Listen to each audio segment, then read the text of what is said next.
오늘은 여호수아 강의 13번째 시간입니다. 제목이 평화를 갈구하는 세상에 주시는 복음입니다. 우리는 모두 다 평화를 갈망하면서 살아가잖아요. 아무도 싸우는 거 좋아하는 사람이 없으니까요. 개인적으로는 각자가 마음의 평화를 갈구할 거예요. 마음의 평화뿐만 아니고 육신의 평안도 갈구하기도 하고요. 가정에서도 평화로운 가정을 갈망하면서 살아가잖아요. 교회도 평화로운 교회, 국가도 평화로운 국가, 그리고 세상도, 세계도 평화로운 세계를 갈망하면서 살아갑니다. 우리가 오늘 본문에서 보는 가나안 땅, 이 가나안 땅은 단순히 역사적인 영토를 말하지 않습니다. 그 영토를 넘어서 구속사적인 관점에서 하나님 나라의 모습이 어떠한지를 보여주는 예표로 생각하셔야 하는 거예요.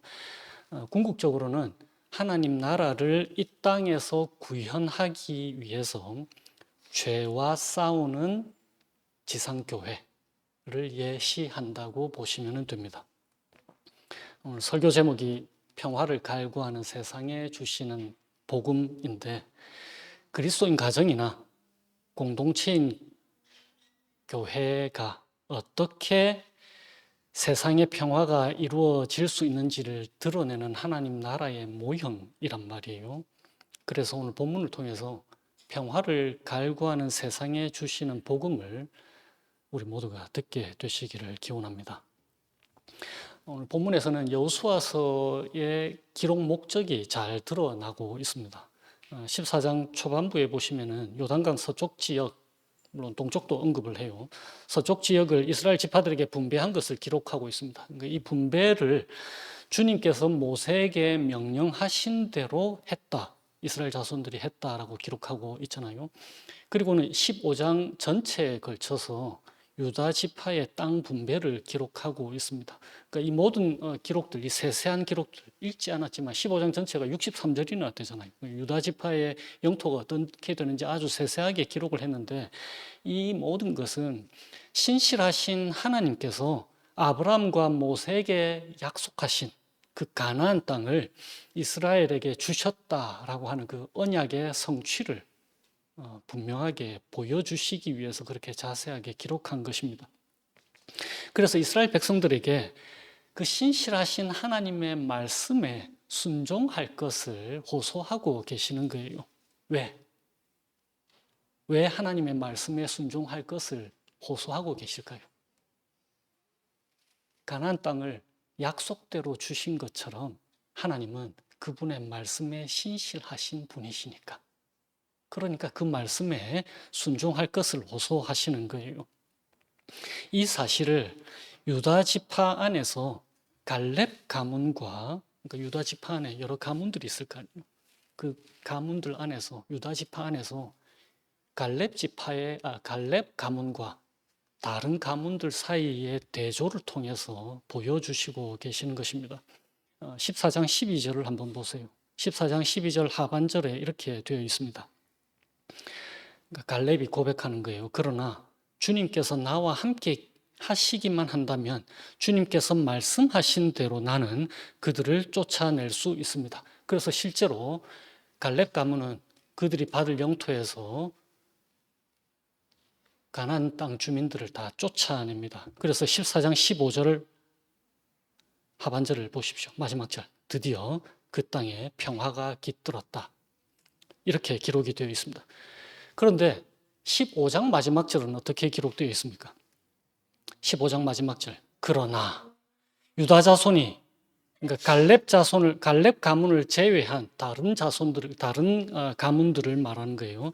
유다 자손이 예루살렘 성에 살던 여부수 사람을 쫓아내지 못하였으므로 여부수 사람과 유다 자손이 오늘날까지 예루살렘 성에 함께 살고 있다. 그러니까 평화가 아니라 불안한 동거가 생기게 되었다라고 말씀하시는 거예요.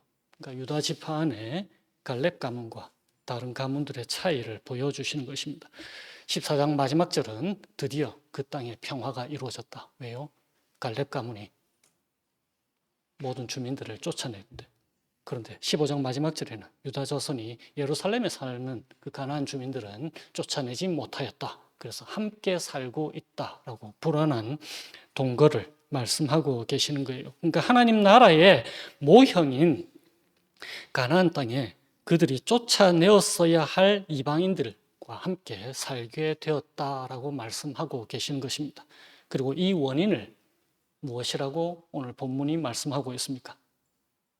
하나님에 대한 충성이라고 강조해서 계속해서 말씀하고 계시는 거예요. 14장 8절을 한번 보십시오. 14장 8절에 나와 함께 올라갔던 나의 형제들은 백성을 낙심시켰지만 나는, 그러니까 갈렙이 말하는 거예요. 나는 주 나의 하나님을 충성스럽게 따랐습니다. 그리고 14장 9절은 어떻게 되어 있습니까?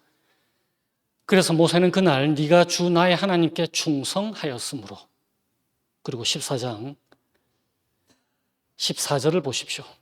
그래서 헤브론은 그니스 사람 여분네의 아들 갈렙의 유산이 되어 오늘날까지 이른다. 그것은 그가 주 이스라엘의 하나님을 충성스럽게 따랐기 때문이다. 그리고 15절 마지막 14장 마지막 절에 보시면 드디어 그 땅에 평화가 깃들었다. 그렇게 말씀하고 있는 거예요.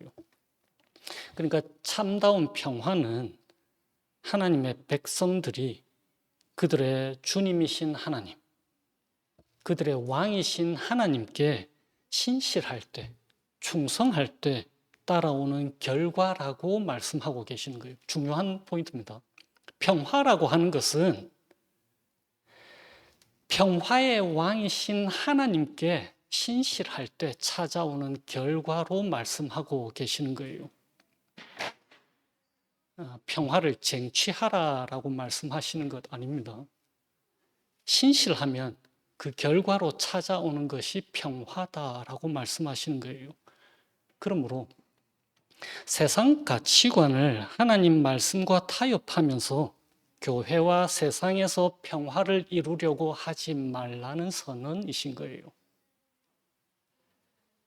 다만 하나님께 신실하라라고 하나님이 호소하고 계시는 것입니다.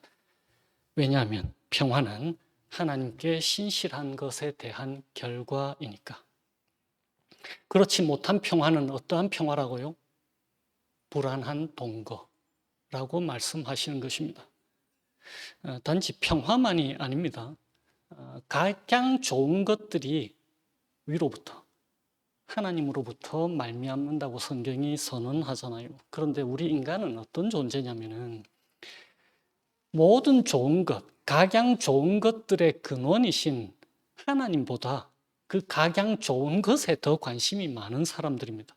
그래서 그것을 쟁취하려고 하고, 그리고 이미 얻었으면 그것을 유지하는 것에 모든 관심을 쏟고 애를 씁니다. 왜냐하면 우리 인간은 하나님보다 우리 자신을 더 사랑하는 본성을 갖고 있으니까. 그래서 사실은 우리는 하나님보다 무엇에 더 신실하다고요? 나의 안녕. 나의 안녕에 더 신실합니다. 그래서 우리는 하나님 말씀보다는 내 안녕을 추구하는 것, 어떻게 하면 나의 안녕을 이룰 수 있을까에 더 많은 노력과 애를 쓰는 거예요. 그런 우리에게 하나님께서 말씀하시는 것입니다. 평화를 이루려고 하지 말고 하나님께 신실하고 하나님께만 충성하자라고 말입니다. 지금 요즘 세대는 저는 잘 모르겠어요. 이쪽 저와 비슷한 연배를 지니신 분들의 세대에서는 충성 혹은 신실함 하면은 어떤 게 제일 먼저 떠오르십니까? 교회 봉사 많이 하는 거, 그거잖아요. 충성 혹은 신실함이라고 하는 것은 교회 봉사를 많이 하는 것을 말하는 게 아닙니다. 혹은 목사가 되라 혹은 선교사가 되라 하라는 것도 아닙니다. 충성이나 신실함이라고 하는 것은 삶의 영역들에서 하나님 자녀의 정체성을 가지고 하나님의 말씀을 따라 사는 것을 말하는 거잖아요. 사실 능력과도 별로 상관이 없습니다. 세상에서 우리는 자신의 능력을 증명하라는 요구를 늘 받으면서 살잖아요. 대학 입학할 때 뭐 쓰셨어요? 다 personal statement, 자기 속에서 쓰잖아요. 내가 남들보다 특출난 것이 무엇인지를 증명해야만 살아남는 세상에 우리는 살고 있잖아요. 저도 이제 학교에서 살다 보면은 연구비 한 해에 한 6번 정도 더 이상 신청을 할 때가 있는데 대략 한 10% 정도 지금은 또 예산이 깎여서 10% 밑으로 떨어졌는 것 같은데 10% 정도의 사람에게만 연구비 신청한 게 이제 된단 말이에요. 그러면은 왜 우리 연구가 선정되어야 하는지 그 이유와 근거를 잘 들어야 됩니다. 왜 이 연구가 중요한지, 왜 이 연구가 이루어져야 인류의 건강에 이바지를 하는 게 되는지, 그리고 왜 이 연구가 행해져야 생명과학이 발전할 것인지, 왜 이 연구가 우리에 의해서 이루어져야 하는지, 다른 사람이 아니고 우리가 적합한 사람이다. 그것을 늘 증명해내야 됩니다. 그러니까 이런 세상에 살다 보니까 교회 안에서도 어떻습니까? 우리는 우리의 능력을 증명하려고 하는 거예요. 그리고 하나님 앞에서도 우리는 뭔가 하나님을 위해서 뭔가 큰 일, 특별한 일들을 남들이 하지 못하는 것을 해내야 하는 것으로 생각하게 되는 거예요. 왜냐하면 우리는 세상 가치관에 물들어 있어야 되는 사람들이니까. 그런 존재들이 우리 인간이잖아요. 왜 내가 이 교회에 유익한 사람인지, 내가 얼마나 교회에 충성하는지, 내가 없으면 이 교회가 얼마나 힘들어질 것인가. 자신의 가치를 자신의 능력으로 증명하려고 하는 것입니다. 그런데 능력이라고 하는 것은 나이가 들수록 쇠퇴하기 마련이잖아요. 그러니까 이런 가치관으로 살아가다 보면은 나이가 들면 어떻게 되겠습니까? 좌절하고 실망하게 되는 거예요. 나는 쓸모없는 인간이니까. 세상의 관점으로 보면 말입니다. 하나님은 우리의 가치를 우리의 능력으로 평가하시지 않으시는데도 말입니다. 하나님은 우리의 능력을 우리의 충성으로 생각하시지 않으신단 말입니다.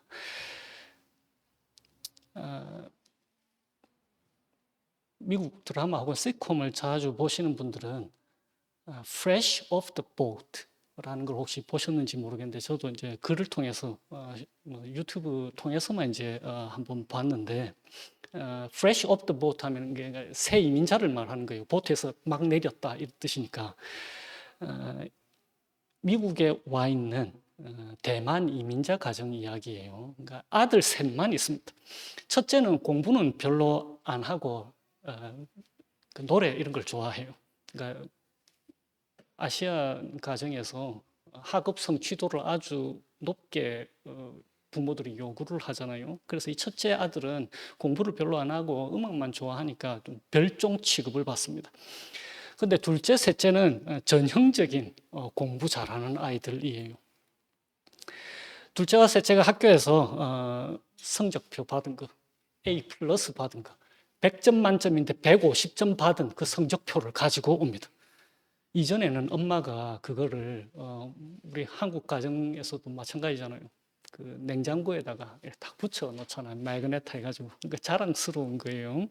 그런데 어느 날 아이들이 그렇게 좋은 성적표, 그림도 잘 그렸다고 하고 이런 칭찬받은 것들을 가져왔는데 엄마가 그냥 잘했다라고만 하고 냉장고에 안 붙이고 부엌에 서랍 안에다 그냥 넣어버리는 거예요.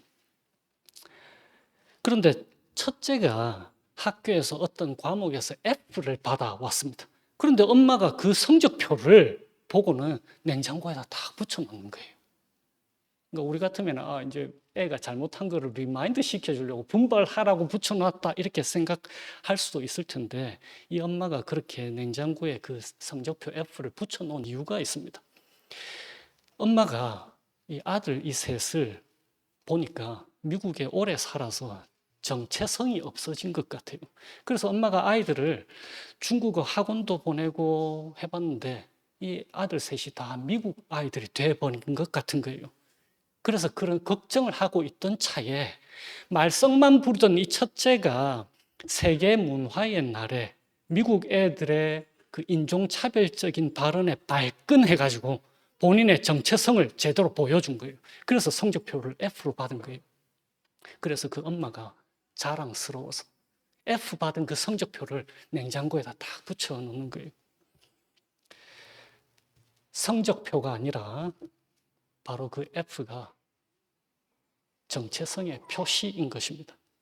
주님께 신실함, 주님께 충성이라고 하는 것은 우리의 능력을 얘기하는 게 아닙니다. 주님께 신실함이라고 하는 것은 하나님의 자녀의 정체성을 따라 사는 것. 무엇입니까?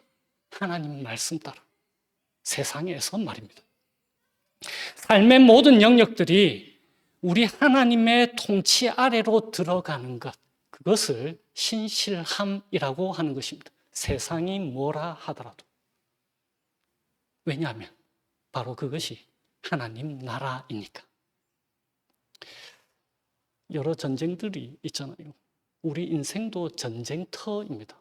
제가 지금 미국, 이스라엘, 이란, 레바논 사이의 그 적대적 전쟁을 말하는 게 아닙니다. 거기에 포함이 될 수도 있겠지만 제가 지금 말씀드리고 있는 것은 영적 전쟁을 얘기하는 거예요. 아까 처음에 제가 도입부에 얘기했듯이 가나안 땅은 단지 영토 얘기가 아니고 하나님 나라가 이 땅에 임한 그 예표, 교회, 죄와 싸우는 교회를 얘기한다고 했잖아요. 그러니까 영적 전쟁. 다시 말하면 세상의 원리와 하나님 나라의 원리의 싸움이 이루어지는 전쟁터란 말입니다. 우리의 삶의 모든 영역이 그렇습니다. 경제에 대한 가치관이 그렇고요. 정치에 대한 가치관이 그렇고, 문화에 대한 가치관이 그렇고, 교육에 대한 가치관이 그렇습니다. 과학에 대한 가치관이 그렇습니다. 성공에 대한 가치관도 영적 전쟁터입니다. 이 모든 영역들에서 우리는 세상의 원리를 선택합니까? 아니면 하나님 나라의 원리를 선택합니까? 오늘 본문에서 보면은 전쟁이 있잖아요. 그리고 그 전쟁을 이스라엘 백성들이 해내야만 했잖아요. 다시 말하면 우리의 삶도 우리가 영적 전쟁에 참여해야 하는 전쟁터라는 사실을 망각하면 안 됩니다. 쉬운 삶이 아닌 거예요. 하나님은 우리를 그런 전쟁터로 보내시는 것입니다. 하나님의 백성들인 이스라엘을 전쟁터로 보내셨듯이 말입니다. 쉬운 승리를 그냥 보장해 주시지 않으셨단 말입니다. 하나님은 그분의 백성과 함께 그 전쟁을 하기를 원하시는 거예요. 그리고 그 전쟁터는 힘든 곳입니다. 어떻게 알 수 있습니까? 오늘 14장 12절을 한번 보세요. 갈렙이 얘기합니다. 과연 거기에는 아낙 사람이 있고 그 성읍은 크고 견고합니다. 그런데 우리 하나님은 더욱 능력이 있으시잖아요. 그래서 14장 12절을 이어서요. 그러나 주님께서 나와 함께 하시기만 한다면 주님께서 말씀하신 대로 나는 그들을 쫓아낼 수 있습니다. 우리가 로마서에서 함께 나누고 있는 것처럼 죄의 권세는 대단히 막강합니다. 그러나 성령의 능력은 그것과는 비교할 수 없을 정도로 더 크고 놀랍잖아요. 우리로 하여금 하나님께 신실할 수 있도록 도와주시는 것입니다.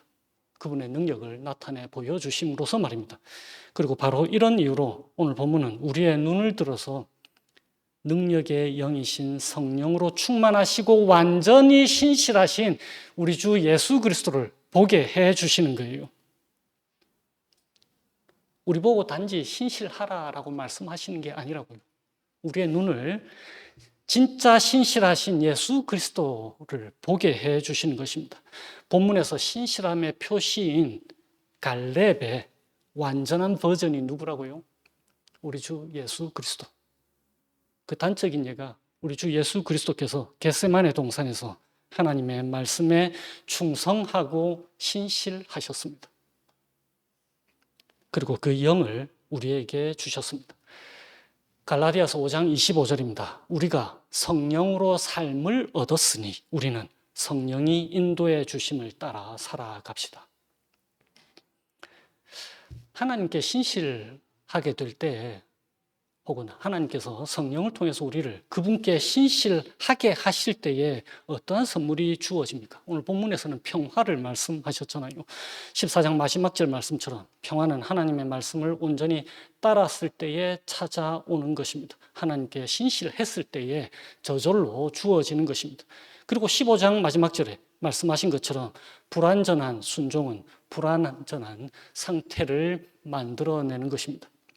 그러니까 신실함은 우리에게 평화라는 선물을 주는데 두 번째로 주어지는 것이 더욱 중요한 것입니다. 예수 그리스도를 의지하게 되는 것이 바로 그 두 번째 중요한 선물입니다. 하나님께 신실하기 위해서는 우리는 예수 그리스도를 의지하게 되어 있잖아요. 왜 그렇습니까? 우리 주 예수 그리스도만이 하나님께 신실하시고 하나님께 충성하시는 분이시니까. 예수 그리스도의 영으로만 우리가 하나님께 신실하고 충성할 수 있는 것입니다. 하나님은 우리가 하나님께 신실하기 원하는 우리의 소망을 너무나도 잘 알고 계세요.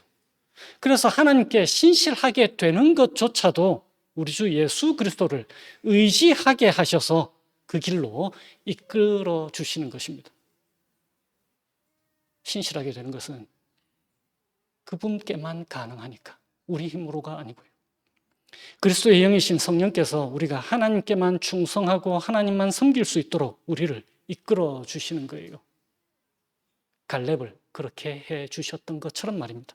그러므로 돈을 버는 것에도, 돈을 쓰는 것에도, 직업을 선택하는 것에도, 직장에서 일을 하는 것에도, 연애를 하는 것에도, 결혼을 하는 것에도, 부부 생활을 하는 것에도, 가정 생활을 하는 것에도, 교회 생활을 하는 것에도, 사회에서 건전한 시민으로 살아가는 것에도 모두 하나님의 말씀을 따라 살도록 촉구하시고 호소하고 계시는 거예요. 그 영적 전쟁터에서 우리 주 예수 그리스도와 함께 살아가자고 성령께서 말씀으로 우리에게 호소하고 계시는 것입니다. 모든 좋은 것을 주시는 그 하나님 대신에 그분이 주시는 무언가에 집중하지 말라고 말입니다. 그리고 그것을 얻으려고 하지 말고 근원 대신에 주님께 시선을 돌리라고 말씀하고 계시는 것입니다. 하나님 나라는 우리가 들어갈 하나님 나라, 이 땅에 임할 하나님 나라는 신실하신 예수 그리스도와 그분을 신실하게 따르는 그의 백성들만이 들어가는 나라입니다. 그 주님께서 우리에게 약속하시는 거예요. 신실하신 하나님께서 아브라함과 모세에게 약속하신 가나안 땅을 이스라엘에게 주셨다는 언약의 성취를 증명하셨잖아요. 그리고 이스라엘 백성에게 하나님의 말씀에 순종할 것을 그렇게 촉구하셨듯이 우리와의 언약도 하나님께서 반드시 이루실 것이다 라고 약속하시면서 말이에요. 이 신실하신 주님과 함께 동행하시고 오직 주님께만 충성하고 신실한 그 한 주의 삶 살아가게 되시기를 주님의 이름으로 축원드립니다. 기도하시겠습니다. 주 하나님 아버지, 저희들의 신실치 못한 마음들을 돌아보아 주세요. 하나님보다 하나님으로부터 오는 그 각양 좋은 것들에 저희들의 마음이 뺏기지 않도록 해주세요. 모든 것의 근원이신 주님께 소망을 두고 살아가게 하여 주세요. 그래서 그 하나님이 얼마나 은혜로우시고 위대하신 분이신지 저희들의 삶의 현장 곳곳에서 경험하게 하여 주세요. 그래서 그 모든 것이 저희들의 능력으로서가 아니라 예수 그리스도와 한 몸인 저희들에게 역사하시는 주님의 은혜와 능력임을 저희들의 삶을 통해 고백하도록 인도하여 주시기를 소원합니다. 하나님, 그래서 전 인생을 통하여서 저희들이 한마디 고백을 하게 하여 주세요. 주님 한 분만으로 충분하다는 그 사랑의 고백이 저희들 각 사람에게 있게 하여 주시기를 예수님의 이름으로 기도합니다. 아멘.